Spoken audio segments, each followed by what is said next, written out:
नमस्कार बच्चों, स्वागत है आपका आपके पसंदीदा यूट्यूब चैनल CL एकेडमी पर। आइए आज हम लोग करते हैं फिर नेक्स्ट लेक्चर की ओर बढ़ते हैं। बेसिक ऑर्गेनिक केमिस्ट्री का हमारा जो लेक्चर चल रहे थे उसी में आगे बढ़ते हैं। हम लोगों ने अध्ययन किया था कहाँ तक? हम लोगों ने अध्ययन किया था कार्बनिक यौगिकों का वर्गीकरण। किस पर कर दिया था? कार्बनिक यौगिकों का वर्गीकरण, जिसमें हम लोगों ने एरोमेटिक, एलिफेटिक है ना, उसमें बेंजोनाइड, नॉन बेंजोनाइड, पेरीसाइक्लिक, ये सब हमको एलिसाइक्लिक हमने सब पढ़ लिए थे। आज हमको क्या अध्ययन करना है? आज हमारा नेक्स्ट लेक्चर है और नया टॉपिक है, उसका नाम क्या है? कार्बनिक यौगिकों का निरूपण। क्या है? कार्बनिक यौगिकों का निरूपण, या हम कह सकते हैं कार्बनिक यौगिकों को दर्शाने वाले सूत्र, या हम इसको और कह सकते हैं दर्शाने वाले सूत्र भी कह सकते हैं। क्या कह सकते हैं? दो नाम। या कह सकते हैं कार्बनिक यौगिकों को निरूपण किससे किया जाता है और दर्शाने वाले सूत्र क्या होते हैं। बात क्लियर? यानी कि कार्बनिक यौगिकों को कैसे कैसे हम लोग प्रेजेंट करेंगे, कैसे कैसे हम लोग दर्शाएंगे, उनकी चर्चा आज हमको करनी है। तो क्या है चर्चा? शुरू करते हैं वन बाय वन हम लोग अपने टॉपिक से। आइए शुरू करते हैं। तो क्या होगा? सबसे पहली बात आती है हमारा, पहली विधि आती है 1 नंबर 1 क्या होती है? उसको हम लोग कह देते हैं आणविक सूत्र भी कह सकते हैं, हम लोग उसको कहा जाता भी है आणविक सूत्र, या इसको हम लोग कह सकते हैं अणु सूत्र भी कहते हैं। क्या कहते हैं? आणविक सूत्र या अणु सूत्र। तो सीधी सी बात है, किसी भी यौगिक को हम लोग किसी न किसी उसके परमाणुओं की संख्या दर्शाने के लिए, कोई भी परमाणु हो, NaCl हो गया, H2SO पर कोई A to Z कोई भी हमारा परमाणु हो, उसको दर्शाने के लिए किसी न किसी सिंबलिक रूप का हम लोग प्रयोग करते हैं ना, उसके परमाणुओं की संख्या को दर्शाते हैं, तो उसको हम लोग क्या कह देते हैं? अणु सूत्र। यानी कि सीधे सीधे उसको लिख देते हैं। जैसे कार्बनिक यौगिक को दर्शाना है, जैसे आपसे कह दिया कि किसको दर्शाओ, अगर तुमने से कह दिया किसको दर्शाना है, हमने ले लिया किसको? C4H10। क्या है ये हमारा? एथमेथप्रोब्यूट। ये किसका सूत्र हो गया बच्चों? कार्बन की संख्या की नहीं, ये हमारा क्या है? ब्यूटेन है। क्या है बच्चों? ब्यूटेन। तो ब्यूटेन का सूत्र आपने दर्शा दिया, क्या होगा? 4 कार्बन हो जाएंगे, 10 हाइड्रोजन हो जाएंगे, सीधे सीधे बात बता दी। ये हमारा हो गया आणविक सूत्र, या इसको हम कह सकते हैं अणु सूत्र। ठीक है ना? आपको पता चल गया कैसे हो जाएगा अणु सूत्र। भाई इसमें क्या है? कह रहे का 4 कार्बन हमारा यूज़ है, 10 हाइड्रोजन यूज़ है, इसीलिए इसको हम लोग क्या कहते हैं? ब्यूटेन कहते हैं। नेक्स्ट हमारा क्या आता है? साधारण सी बात हो गई। अब दूसरे कौन सी विधि से हम लोग दर्शाते हैं उसको जान लेते हैं। दूसरी हमारी विधि कौन सी यूज़ होती है? दूसरी विधि यूज होती है जिसको हम लोग किससे जानते हैं? उसको हम लोग कहते हैं संगणित। क्या कह देंगे? संगणित संरचना सूत्र। अब देखो, इस संगणित संरचना सूत्र में क्या होगा? इसको भी हम लोग वैसे ही लिखेंगे। संगणित मतलब, संगणित का मतलब होता है घना घना, कहीं पर एकदम पास पास सटा सटा के लिखना। एकदम सटा के लिखेंगे तो उसको हम लोग क्या कह देंगे? संगणित सूत्र। और खाली अगर संरचना सूत्र को, इसको 2 टाइप से बांट सकते हैं हम लोग, इसको 2 प्रकार से। एक इसका टाइप हमारा हो सकता है संगणित सूत्र। क्या हो जाएगा? संगणित सूत्र। और दूसरा हमारा टाइप कौन सा हो जाएगा? संरचना सूत्र। हालांकि ज़्यादा इसमें क्या है? डिफरेंट नहीं है, ज़्यादा इसमें हमारा अंतर नहीं पाया जाएगा, इसलिए इसको आपस में हम लोग मिला के ही रखते हैं। संगणित सूत्र क्या हो जाएगा? इसमें कार्बन कार्बन के मध्य बॉन्डिंग नहीं दर्शाई जाएगी। कैसे? अब इसको हम लोग अलग अलग लिख देंगे। कैसे लिखेंगे इसको ज़रा देखें। इसको लिख दिया हमने CH3। कितने कार्बन है? CH3 हो गया। फिर हमारे पास CH2, सॉरी ये ऐसे इसमें नहीं लिखा जाएगा, इसमें लिखा जाएगा CH2 और CH3। यानी कि इसमें हमने कार्बन कार्बन के मध्य क्या हुआ? बॉन्डिंग को नहीं दर्शाया, बॉन्डिंग को, बंध को नहीं बनाया, तो ये क्या हो गया? हमारा संगणित हो गया। अब इसमें क्या करना होगा? कार्बन और कार्बन के बीच हमको क्या लगाना? सिंगल बॉन्ड का प्रयोग करेंगे, एक बंध को दर्शा देंगे, तो वो हमारा क्या हो जाएगा? संरचना सूत्र। जैसे इसी को दर्शाना है CH3 CH3, तो ये हमारा क्या हो गया? संगणित। ये हमारा ऊपर वाला संगणित सूत्र हो गया, नीचे वाला हमारा संरचना सूत्र हो गया। तो इसको हम लोग दोनों में, यानी कि संगणित संरचना सूत्र, इसमें कोई ज़्यादा हमारा अंतर नहीं पाया जाता है, इसको हम लोगों ने इसीलिए एक में मर्ज कर दिया गया। तो इसमें क्या करते हैं? कोई खास अंतर नहीं, इसको एक में ही हम लोग पढ़ सकते हैं। बाकी आपको दोनों के अंतर पता चल गए। तीसरी हमारी विधि कौन सी आती है? तीसरे नंबर पर आता है हमारा, ये भी ठीक ठाक है, इसको हम लोग कहते हैं ग्राफीय विधि। क्या कह देते हैं हम लोग? ग्राफीय विधि, या इसको हम लोग कहते हैं विस्तृत संरचना। क्या कह देते हैं? विस्तृत संरचना। कैसे हो जाएगी भाई, ग्राफीय विधि क्या होगी या विस्तृत संरचना। अब इसी ब्यूटेन को हम लोग क्या करते हैं अलग अलग, यानी कि जहाँ पर हम लोग क्या करेंगे कार्बन के बीच में तो हम लोग इसमें बॉन्डिंग दिखाते ही दिखाते हैं, कार्बन के साथ साथ हाइड्रोजन में भी बॉन्डिंग दिखाएंगे, यानी कि हर एक परमाणु को हम लोग क्या करेंगे बॉन्डिंग से दर्शाएंगे, यानी कि उनके बीच बंध बनने जो भी बंध बन रहा हो उसको हम लोग बंध के जरिए दर्शाएंगे। कैसे दर्शाते हैं आओ जरा देख लेते हैं। जैसे हमने ब्यूटेन को ही ले लिया तो कितने हमारे पास भैया कार्बन हैं, कितने हैं 4। तो हमने सबसे पहले क्या किया 4 कार्बन को ले लिया। अब हर कार्बन की वैलेंसी में जितने हाइड्रोजन होंगे उनको भी दर्शा देंगे। जैसे इसकी 1 वैलेंसी तो जैसे वैसे इससे कितने हाइड्रोजन लगे होंगे 3 हाइड्रोजन लगे होंगे। अब इसकी इधर उधर से 2 वैलेंसी तो जैसे वैसे इसमें कितने 2 हाइड्रोजन लगे होंगे। इसके भी 2 हाइड्रोजन लगे होंगे, क्यों इधर उधर 2 वैलेंसी इसको मिल रही, परंतु इसको 1 वैलेंसी मिल रही तो इसके इधर उधर कितने हाइड्रोजन होंगे 3 हाइड्रोजन होंगे। तो क्या हो गया, ये हमारा हो गया ग्राफीय सूत्र या विस्तृत संरचना सूत्र। कौन सा हो गया, ग्राफीय सूत्र या विस्तृत संरचना सूत्र हो गया।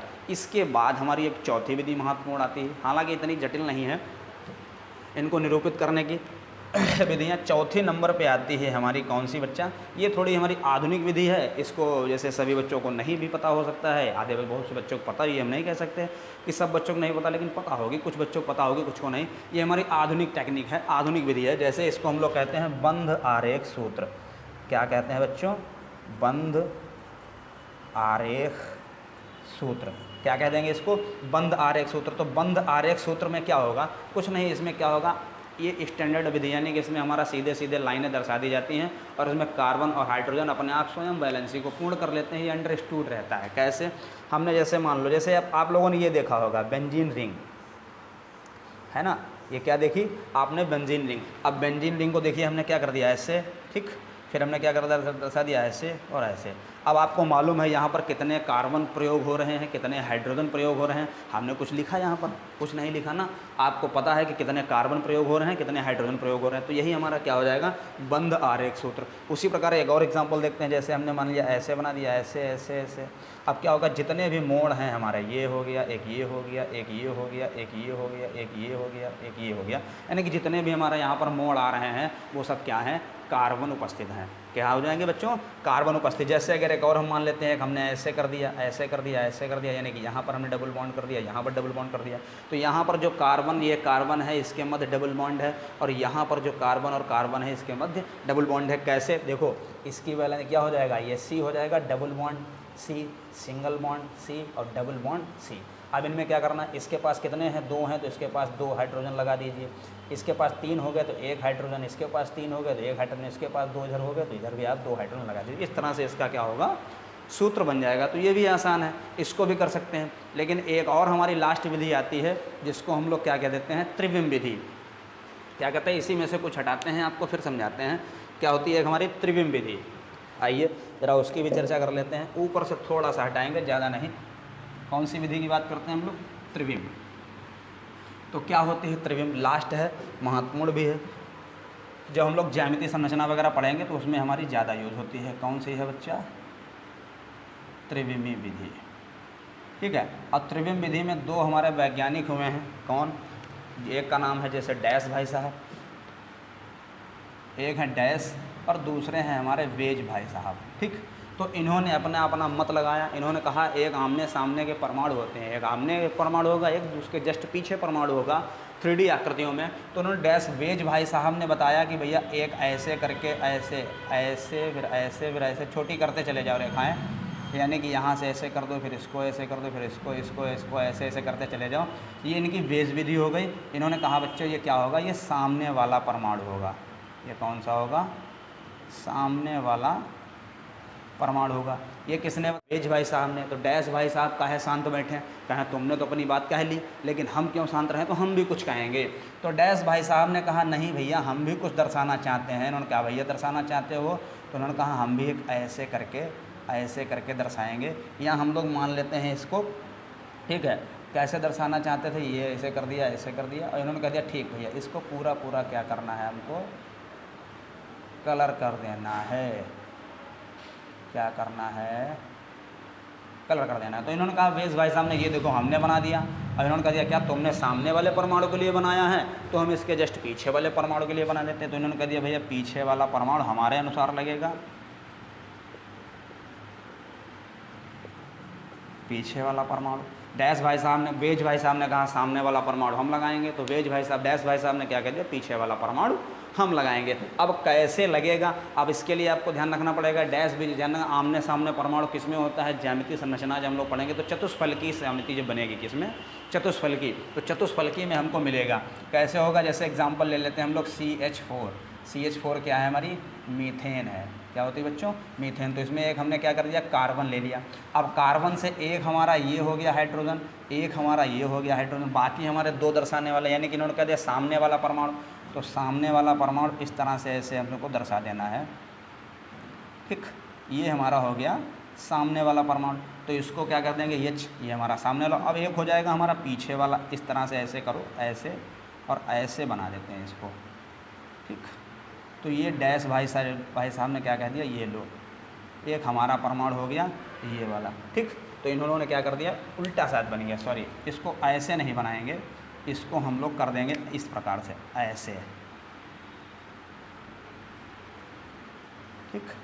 ये हो गया डैश भाई साहब के हिसाब से, तो आप लोग समझे होंगे, तो ये बन गया, ठीक। तो ये क्या बन गया, मीथेन की संरचना। ये हमारी संरचना कैसी होगी, चतुष्फलकीय, क्योंकि ये हमारे सभी इस बॉन्ड एंगल में जुड़े होंगे, ऐसे करके। देखो ये ऐसे जुड़ा हुआ है, एक हमारा जस्ट ऐसे क्या हो जाएगा, इसके सामने जाएगा, ठीक। ये कि ये हमारा जैसे इसको ऊपर कर लेते हैं, ठीक है। तो ध्यान, ये वाला सामने होगा, ये इस तरह से होगा, एक जस्ट इसके और इधर साइड में होगा, समझे बात को। तो इस आकृति में कुछ ये बनेगा इसकी संरचना। तो आप लोगों ने बात समझे होंगे। किसकी बात की हमने, सर्वप्रथम किसकी बात की, आणविक सूत्र या अणु सूत्र की। तो उसमें क्या होगा, जो हमारे हाइड्रोजन और कार्बन के बीच परमाणुओं की संख्या है, सीधे सीधे उसको दर्शा देंगे, ठीक। नंबर 2 पे हमने बात की थी किसकी, संगणित संरचना सूत्र या संरचना सूत्र, यानी कि कार्बन के बीच अगर आप बंध को बना देते हैं तो वो हमारा कैसा हो जाएगा, संरचना सूत्र। और कार्बन के मध्य बंध नहीं दर्शाते हैं तो वो हमारा संगणित सूत्र हो जाएगा। फिर उसके जस्ट बाद हमने बात की किसकी, ग्राफिक या विस्तृत संरचना में। तो आपके जितने भी उसमें हाइड्रोजन हैं, जितने भी उसमें कार्बन हैं, उनके मध्य अगर आप बंध को दर्शा देते हैं तो वो हमारा ग्राफीय या संरचना सूत्र बन जाएगा। लास्ट हमारी विधि कौन सी है बच्चा, कह रहे बंध आरेख। तो बंध आरेख में हमारे क्या होंगे, कार्बन और हाइड्रोजन अंडरस्टूड होते हैं। जैसे आपको एग्जाम्पल के तौर पर हम बेंजीन को लेते हैं, चलिए पहले इसको देख लेते हैं। ये हो गया अंडरस्टूड। फिर उसके बाद आते हैं हम लोग डैश एवं बेस विधि। तो डैश एवं बेस विधि ये हमारी अलग से आती है। इसमें जब हम लोग ज्यामितीय संरचना की बात करेंगे तब इसको हम लोग बनाएंगे। आइए एक को हम लोग सूत्र लेते हैं जिसकी हम लोग चारों स्थितियों को पढ़ लेते हैं। इसको हटाते हैं हम लोग, आगे देखते हैं। जैसे एग्जाम्पल के तौर पर हम बेंजीन ही ले लेंगे।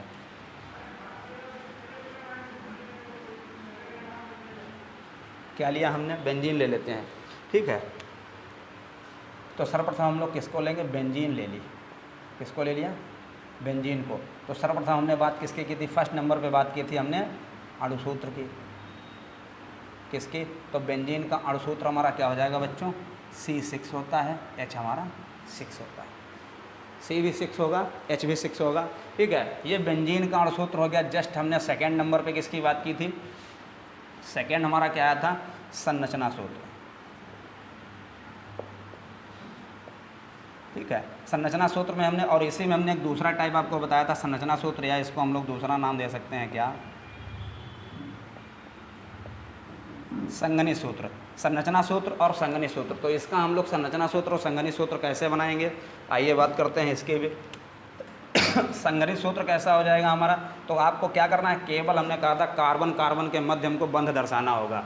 तो क्या करेंगे, कार्बन ये हो गया, ये हो गया, ये इधर देखिए हो गया, ठीक, ये हो गया, ये हमारा कार्बन के मध्य क्या हो गया, बंध हो गया। इसको हम लोग क्या कहेंगे, संगणित संरचना सूत्र या संरचना सूत्र। तो हमको क्या करना है, एक एक करके हमको एक डबल बॉन्डिंग बता देनी है, ठीक है।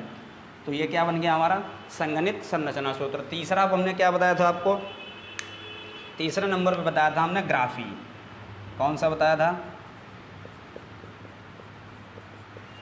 ग्राफी, या इसको हम लोग कह सकते हैं विस्तृत संरचना सूत्र। क्या कहेंगे हम लोग, विस्तृत संरचना सूत्र। तो इसमें क्या करेंगे, इसमें हमको फुलफिल दर्शानी होगी, यानी कि बेंजीन में कितने कार्बन यूज़ हो रहे हैं, कितने हाइड्रोजन यूज़ हो रहे हैं, उनको सबको दर्शाना होगा। तो सेम इसी प्रकार स्ट्रक्चर हमारा बनेगा।